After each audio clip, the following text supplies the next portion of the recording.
बढ़िया महोत्सव एते गैदरिंग मु देखिनी आउ छोट छोट पिला जो नाचिले गीत गाइले भारी भल मु गाड़ी भीतर शुणुली एमती आगु आगु आउर जाऊ समस्त जगन्नाथ कामना रहू आउर जेते आगु जीवे समस्त भल लगे आम ओडिशार गोटे ना रहिबो जे सिमुलिया महोत्सव गोटे होउची बोली झिपी झिपी मेघ बरसारे बिजु चुलो काई गोरी संजटारे शाड़ी तोर जुड़ू बुड़ू ओदा मो छता तलकू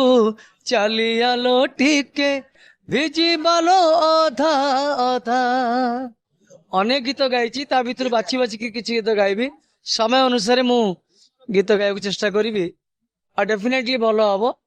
भल हैंड सेटअप अच्छी भल अच्छी आउ विशेष कर मते प्रमोद साहू इनवाइट कर जगह को मुझे भी धन्यवाद दूची आपण समस्त धन्यवाद दूची आपण सबू टीवी चैनल को मुझे धन्यवाद दूची समस्ते भल रुहतु जगन्नाथ कृपारू यही वर्ष समस्त शुभकामना हो पदुना मते सम्मानित कले तार खुशी कौन अच्छी से तो बहुत भद्र लोक बहुत भल लोक मुझे आगुरी चली मिसी जाऊ सिमुलिया महोत्सव गोटे निरा ढंचर सिमुलिया महोत्सव कलाकार माने आमर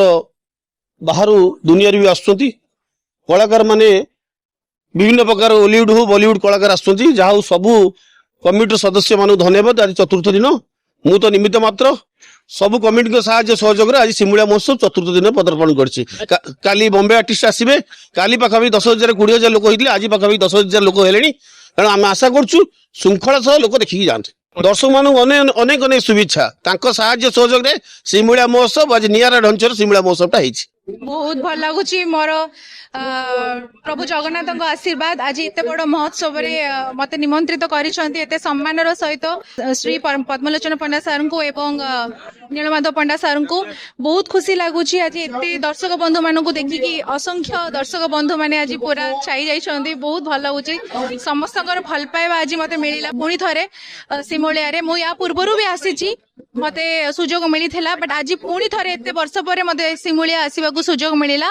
मु धन्यवाद देवी प्रत्येक दर्शक बंधु मानक जो मानकर आशीर्वाद सब मो मुंडर अच्छी स्पेशली आपण मानक आज मत एत सम्मान सहित सम्मानित कर बहुत भल लगुच बहुत भल लगुच महोत्सव 2026 प्रथम सम्मान मत मिलला सिमुलिया रे बहुत भल लगिला एंड आज जो सिंगर अच्छा प्रत्यक्ष शक्ति सार